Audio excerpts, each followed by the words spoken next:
So LTOs is a limited time offer. Now we have some LTOs, including this Monday. We have the LTOs of the Bugs and Daffy buddies. So how you can collect, you can do whatever you want to do within compliance, right? So you can talk to your customers, you can gather their information, you can collect their order, however you're going to do it. And you can either collect their payment information and enter and process through their payment, or what I do, and it makes it easier for me if I'm the one that's going to be going on and purchasing these for my customers. I send out PayPal invoices, and then they can pay the PayPal invoice with any major credit card, and then it comes into my PayPal account, which I have a PayPal credit card for, and then I make those purchases with that card, and I just group everything together to make it as simple as possible for me. Now there are pitfalls to that. I have to pay PayPal, right? So PayPal charges a fee, and I don't even remember what it is. It's something like 65 cents and plus 2.5%, or I don't even know. It's something. It's less than 3%. I do know that, but so I know that I'm gonna have to cover some costs, right?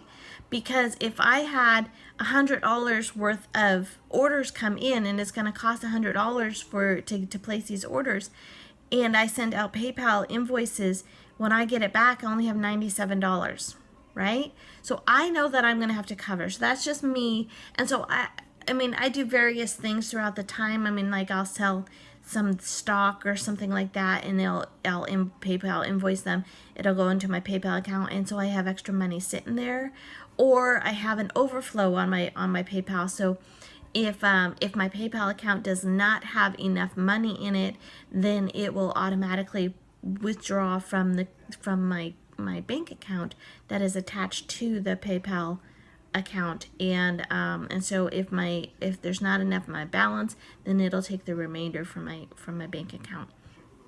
You can set all that up. It's totally your call on how you want to do it.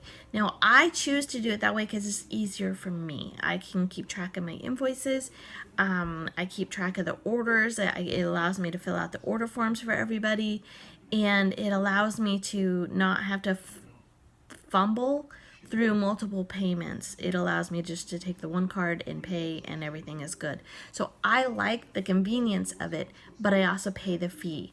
Now a couple things about the fee. The fee is a business expense and would be considered tax deductible, so be aware of that. And then also, like PayPal, when I use my PayPal credit card, not just the PayPal account. So like we have on the website, we also have where you can just pay with your PayPal account. And but if I use my actual PayPal debit card, then I get a rebate on using that debit card. So every month, I think it's like a 1% rebate that I get back.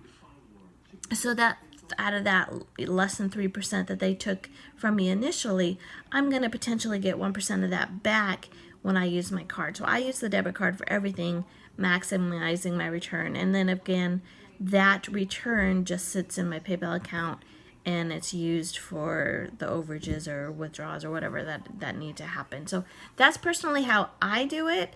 Now, some people just send their customers to their website. Maybe you have another job and you can't place the orders for your customers. I totally get that. Don't ever hesitate about how you're going to do it. Just stand by how you're going to do it. However it is, whether you're sending your customers there and you're making them self-sufficient, or you're trying to, that's a way that you're trying to spoil your customers and help them through those kind of times, that's totally your call. Just go 100%. That's all I can say. So whichever direction you're going to go is totally your call and within your business rights.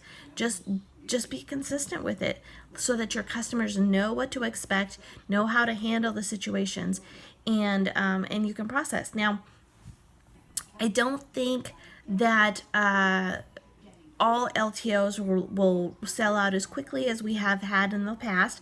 Things are kind of stabilizing a little bit, but you know, just let your people know, let your customers know. If you were the one taking the order for them, just let them know, hey, I'm going to do my very best to get this item. If it does sell out very quickly, is there something I can get you in exchange for it? Or you can choose to cash them back out. Totally your call on what you want it to be. Now, they are prepared to sell that or spend that money on Scentsy money or on Scentsy. So maybe, maybe there's a substitute that you can get for them. That's not always going to be the case. Like if somebody wanted Bugs Bunny and it sells out really fast, there's not really a substitute for Bugs Bunny, but you can issue them a refund for that amount of money, or you can say, hey, do you want me to get you the Daffy Duck instead, or however you want to do it. But just let your customers know that you are going to do the very best you can to secure their product for them. If it doesn't happen, this is what you're going to do in return, and they're going to be fine with it. Most customers are like, that's fine. That's fabulous. I don't have to worry about it. It's perfect. And if you are sending your customers directly to the site to purchase themselves, then give them as much feedback and as much information as you can. So if you know that the queuing is going to be up on the website between 9:30 and 10:30 a.m. Pacific Standard Time, let them know that. Say, hey, I don't know if you're going to be near your computer, but the queuing is going to start between 9:30 and 10:30. You might want to check it out, and to help ensure you get your product that you're looking for or whatever. So those are just some little tips and tricks that you can tow with LTOs and processing that you can do. I do want to say one more thing as far as compliance is concerned. Compliance, you can invoice your people and collect their money, or you can get their credit card information. You can do that ahead of time. However, you cannot do it more than 5 days. So you cannot hold their information or have their money in your possession for more than 5 days without going against compliance. So to do that, I'm going to say probably, within 3 days, make sure that their bill is paid within 3 days. So send invoices out 3 days prior. They have the 3 days to pay. And the only reason I say 3 days or whatever, even though you have 5, is because if you weren't able to get their purchase, maybe even 4 days, if you weren't able to get their purchase, that means that it's got to give you a day to get them the refund back, right? So you got to refund that money back to them, and so that it's out of your possession. And so to stay within compliance for the 5 days, that's something you want to be aware of. So if you have any questions or comments, concerns about LTOs, comment below and let me know. I'm more than happy to help you with any of these things. From what I read and hear and everybody's talking about, we're in for a long LTO season. There's going to be a lot of LTO drops this fall season. So we definitely want to be prepared for them and to be able to maximize them. But also, as people have talked about plenty of times, you don't want to rely on LTOs. You want LTOs to be the frosting on your cupcake.